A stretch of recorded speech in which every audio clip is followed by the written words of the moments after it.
Ombudsman Republik Indonesia terus mengikuti perkembangan pegawai KPK yang dinonaktifkan. Adapun perkembangan dari hasil koordinasi KPK, BKN, Kemenpan, Kemenkumham, Komisi Aparatur Sipil Negara, dan Lembaga Administrasi Negara menyatakan terdapat 51 dari 75 pegawai KPK yang dinyatakan tidak lulus tes wawasan kebangsaan. Pro dan kontra atas pembebasan pegawai KPK menuai polemik.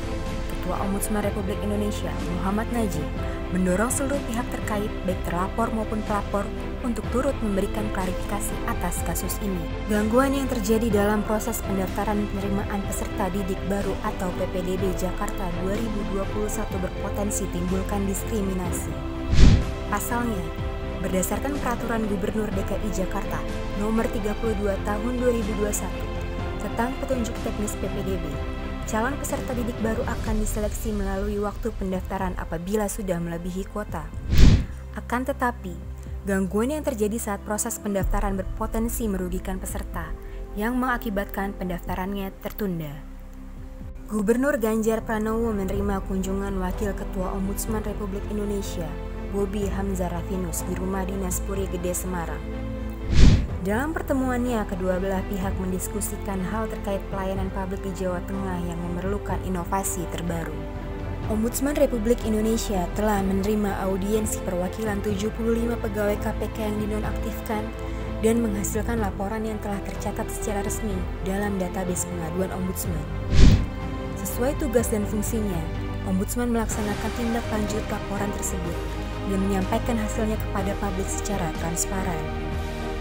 Dalam sambutannya secara daring, anggota Ombudsman Republik Indonesia Heri Susanto memberikan beberapa penjelasan terkait peran, fungsi, wewenang, serta unsur penilaian Ombudsman Republik Indonesia dalam pembangunan zona integritas menuju wilayah bebas korupsi dan wilayah birokrasi bersih melayani.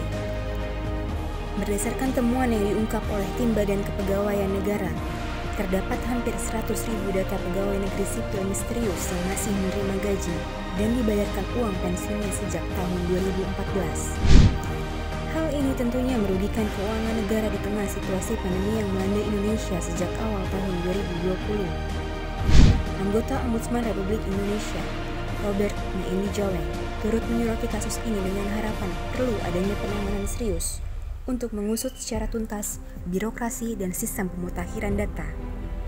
Serba pungli dalam acara Mata Najwa yang disiarkan secara live pada Rabu 16 Juni 2021 lantang membahas pungutan liar yang dilakukan oleh oknum tidak bertanggung jawab untuk mendapatkan uang dan lainnya secara paksa.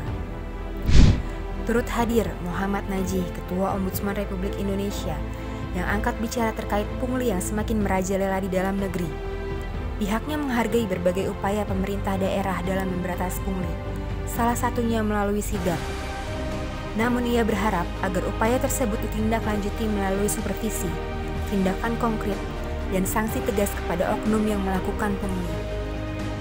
Apabila ingin melapor tindakan maladministrasi ke Ombudsman Republik Indonesia, pelapor harus membawa persyaratan lengkap baik formil maupun material.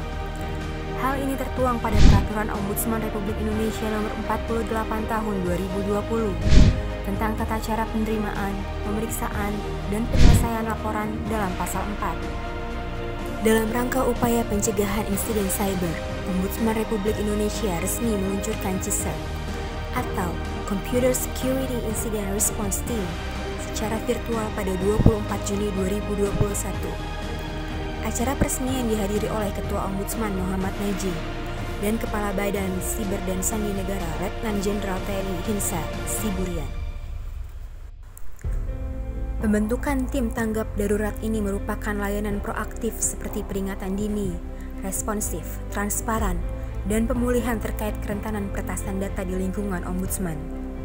Demi mewujudkan sistem pencegahan penyiksaan, Komnas HAM bersinergi bersama 4 lembaga lainnya yakni Komnas Perempuan, LPSK, Ombudsman, serta KPAI untuk meratifikasi OPCAT atau Optional Protocol to the Convention Against Torture sebagai upaya pencegahan penyiksaan. Pada kurun waktu April hingga Mei 2021, Ombudsman melakukan kajian singkat tentang pemenuhan akomodasi yang layak bagi penyandang disabilitas di 7 lokasi di Indonesia, yakni Kepolisian Daerah Lampung, Polda Sulawesi Utara, Polda Jawa Tengah, Polda Riau, Polda Daerah Istimewa Yogyakarta, Polrestabes Semarang, serta Polres Kota Manado.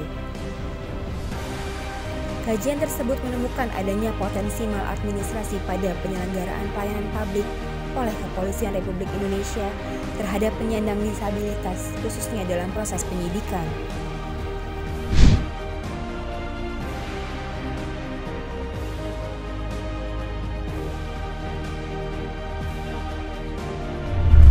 Tetap awasi, tegur, laporkan.